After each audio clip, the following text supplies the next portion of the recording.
Hola a todos mis queridos literaturadictos. Aquí estamos de nuevo para hacer el wrap-up de marzo y abril.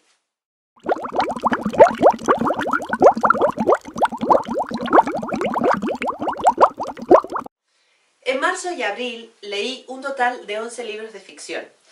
Aparte he leído un montón de libros de no ficción que no entran dentro de estos wrap-up y mis lecturas editoriales, claro que tengo que corregir. Pero os voy a contar esos 11 libros porque en general son bastante recomendables. En primer lugar sería el Premio Planeta, todo esto te daré de Dolores Redondo. Me había leído ya la trilogía del Bastán, que me gustó, pero no realmente me gustó mucho el primer tomo, pero el segundo y el tercero me pareció que fueron flojeando.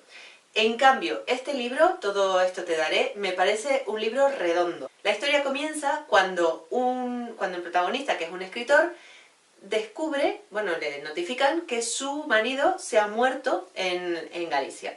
Entonces, él ni siquiera sabía que su marido estaba en Galicia y va a recoger su cadáver y al entierro y estas cosas, y descubre una trama impresionante detrás de la vida de su marido. Me ha gustado mucho, no solamente por todas las pistas que va dejando la autora a lo largo de la novela, que va desmadejando ese hilo que está detrás de la vida del marido, que es Álvaro, sino también por la figura de Manuel, del protagonista. Todos los guiños a la profesión de escritor que me han encantado, y realmente también el ambiente, o sea, todo lo que hay detrás de la historia en sí, el ambiente ese de los pasos gallegos, de toda la sociedad de Galicia, me ha encantado. La verdad que Dolores Redondo borda los ambientes, literalmente, porque también en la trilogía del Bastán sus descripciones son maravillosas. El segundo libro que leí en marzo fue If I Were You, de P.G. Wodehouse. Pensaba que había leído absolutamente todo lo que había publicado este autor, y fue una sorpresa descubrir en una librería de viejo este ejemplar que yo no me había leído y que me encantó. Que es una comedia muy feel good, una comedia situada en la Inglaterra del siglo XIX y muy divertida, como todas las de él.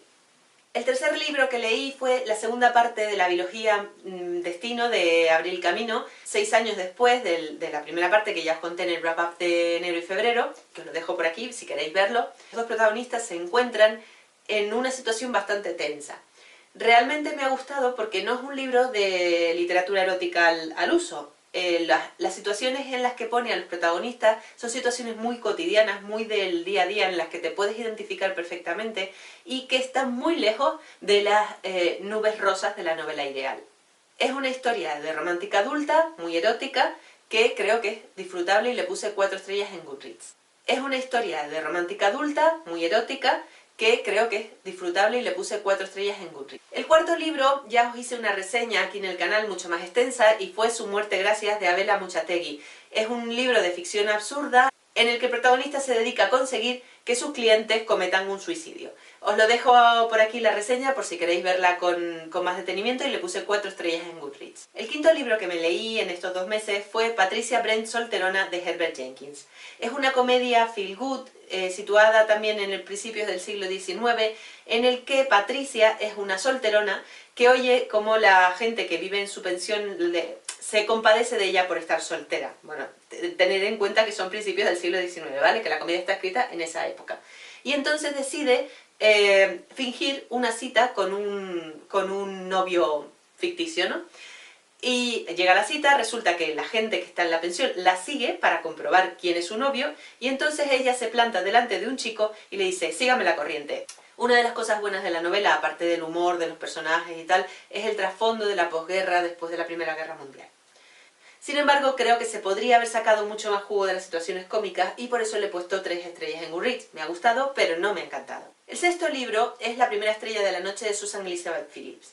Me he leído muchos libros de esta autora, algunos me han gustado mucho, pero creo que en los últimos ha ido decayendo cada vez más. Los personajes, en este en concreto, son tremendamente clichés, son calcados a otros libros suyos, o sea, da la sensación de que ha cogido el personaje de otro libro, lo ha puesto ahí, le ha cambiado el nombre y lo han puesto en otras situaciones que son muy parecidas a otros libros. O sea, sigue siempre el mismo esquema, la misma estructura, y ya no sorprende. Es un libro que yo, de vosotros, no me lo leería, no perdería el tiempo en leerlo.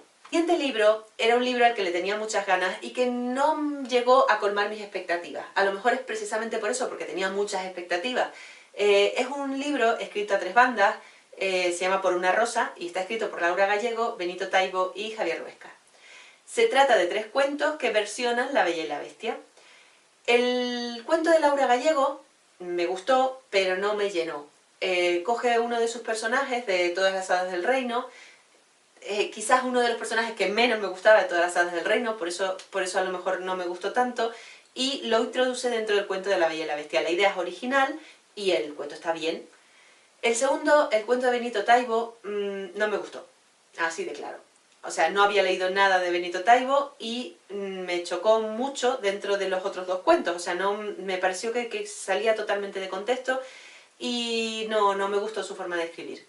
Y luego el tercer cuento, que es el cuento de Javier Ruescas, es el que más me gustó de todo el libro.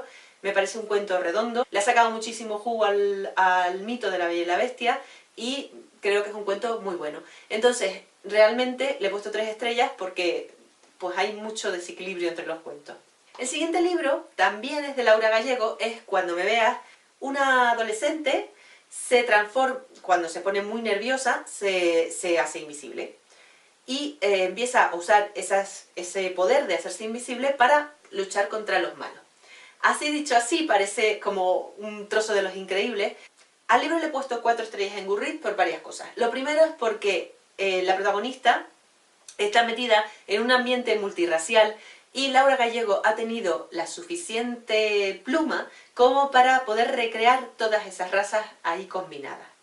Todas esas culturas combinadas, que es muy difícil para un escritor hacer eso. Después, porque maneja pues la magia de manera muy buena a lo largo de todo el relato, y por el final, porque creo que el final merece la pena.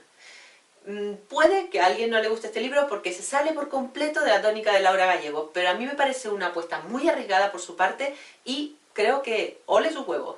De verdad. El siguiente libro es un libro de erótica de Mimi Cass. Mimi Cass es una autora española que yo no había leído todavía y que me he leído por primera vez uno de sus libros, que es este, Ardiendo. Es una novela erótica, pero tiene muchísima trama policíaca en medio. Entonces, me parece que es una novela erótica muy inteligente porque no solamente tiene lo que es la erótica en sí, sino que tiene mucho argumento y los personajes están bien llevados.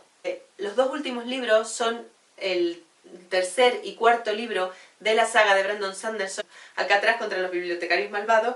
Son libros middle grade, pero disfrazados de middle grade en realidad, porque son libros para adultos y desde luego son libros para gente que le gusta escribir, porque juega constantemente con todos los recursos del escritor y la verdad que son muy divertidos, se leen en nada. Alcatraz es un huérfano que descubre a los 13 años que nuestro mundo realmente son las tierras silenciadas y que hay un mundo aparte en el que existe la magia que está regida por el cristal. Como todos los libros de Brandon Sanderson, sus sistemas de magia son maravillosos y este además tiene una carga de humor bastante importante que hace que sea delicioso de leer. Y eso han sido todas mis lecturas de marzo y abril. Si habéis leído alguna de ellas, dejármelo por favor en los comentarios, qué os han parecido esas lecturas. Y si no, podéis apuntar las que queráis en la lista de deseos. Y nos vemos en el vídeo que viene. ¡Besitos!